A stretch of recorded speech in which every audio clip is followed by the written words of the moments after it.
didn't see you come in. It's been a while since we last chatted. I've made a lot of progress here. Let me show you around.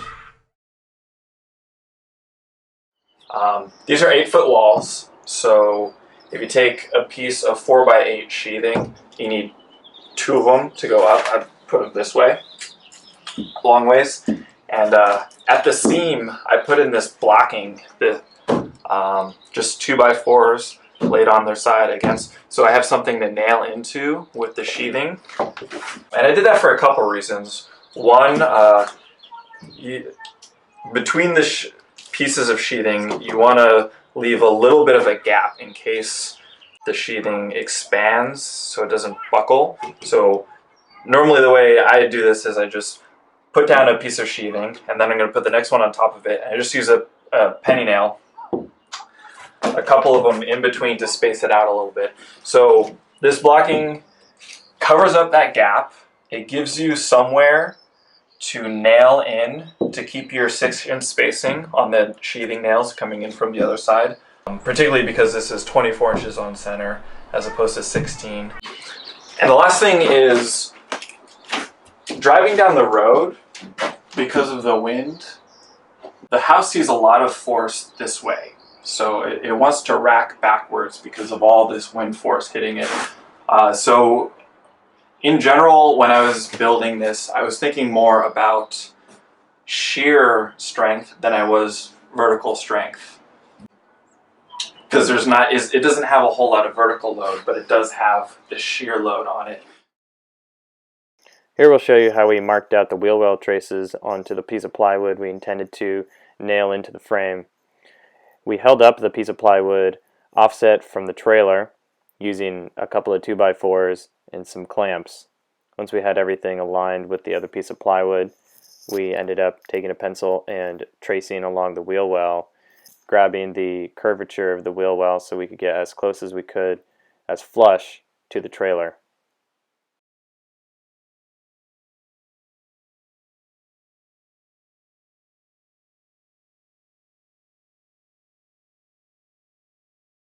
Once we had the trace out onto the piece of plywood, it was as easy as just taking a jigsaw and cutting it out. Once we did that, we took that same idea, did it for both sides of the wheel wells, and installed them all the way around the first level of the tiny house. Once we finished the first level of the tiny house, we made a little ladder scaffolding system, an idea we saw from another YouTube channel. Then we had one person holding the piece of plywood, the other person nailing it in. And like Chris was talking about earlier, we had a bit of spacing in between both the bottom and top levels of each piece of plywood. We did the same thing for the front side, the back side, and the back door. It was easiest to start with these 3 sides because the bay window wasn't ready yet.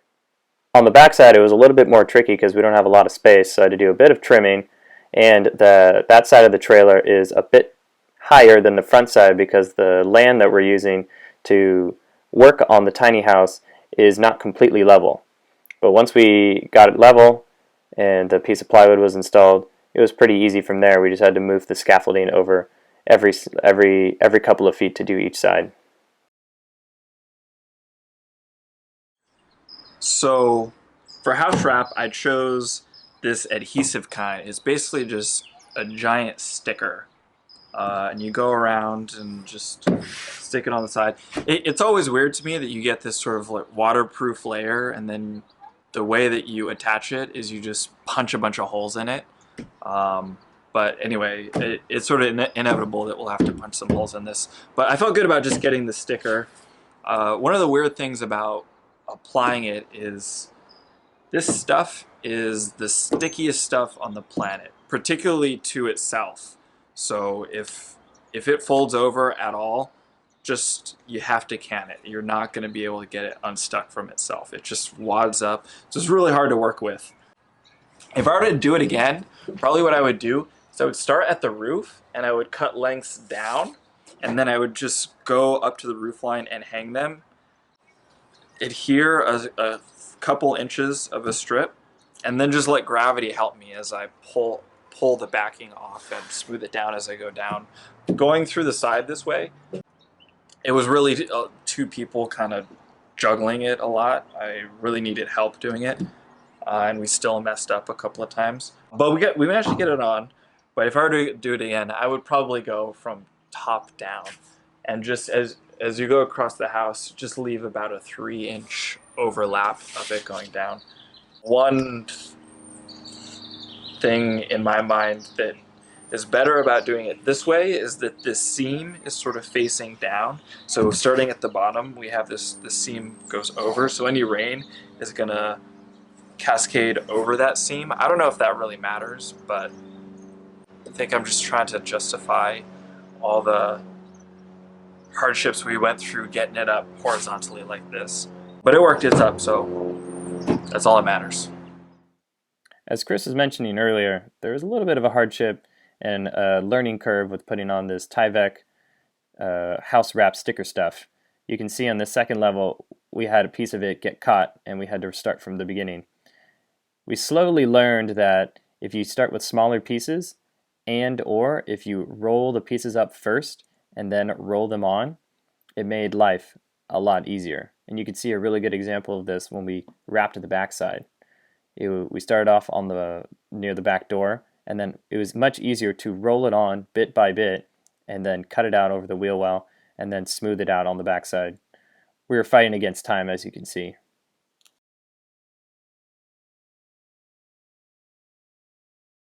I got really inspired by sort of the San Francisco style kind of bump out bay window sort of while I was framing, and so I really wanted to put one in just because of the look. And once I was actually in here, I realized I sort of wanted kind of like a loungy seating area right here. So this just bumps out over the nose of the trailer. So I get a little bit more space that way, and it's kind of like a little loungy nook. I did the same thing, 24-inch spacing sort of roof system, and I made 2 of those, one for the top and one for the bottom. And then I just made these mini walls to frame the windows. And I just nailed it all together. And for attaching it to the wall this way, I used screws as opposed to nails because a lot of these will be in tension. I thought was sort of the weight of the bay window would be sort of pulling out. Nails are really good for holding shear, and screws are really good for holding tension. So I use nails versus screws in this appropriately. Basically everything that's pulling against this wall is screwed in. And these walls are also screwed in. And I started with the windows already. I had the dimensions. So that was really easy. I just had to do a little bit of geometry and figure out how to frame everything to accommodate the window as opposed to the other way around. So here's the beginnings of building up the bay window. We had to build a bottom frame, make sure it was level, and then screwed it into the frame of the tiny house, as Chris was mentioning earlier. Additionally, we put these pieces of eco-friendly, non-toxic denim insulation so the bay window feels a lot more comfortable when you're sitting on it. There's an idea to eventually cut open the bay window a little bit so you could store stuff in it, but for now I think we're just going to go ahead and keep it as insulation. So once we had each piece of the mini window walls built, went ahead, leveled it, screwed each piece in, pieces, and then directly into the wall of the tiny house. There was a bit of a squeeze happening with all 3 pieces, as you can see in a second, but with some negotiation, we were able to take the top piece, make it flush with the rest of the bay window with a couple of clamps and some ingenuity.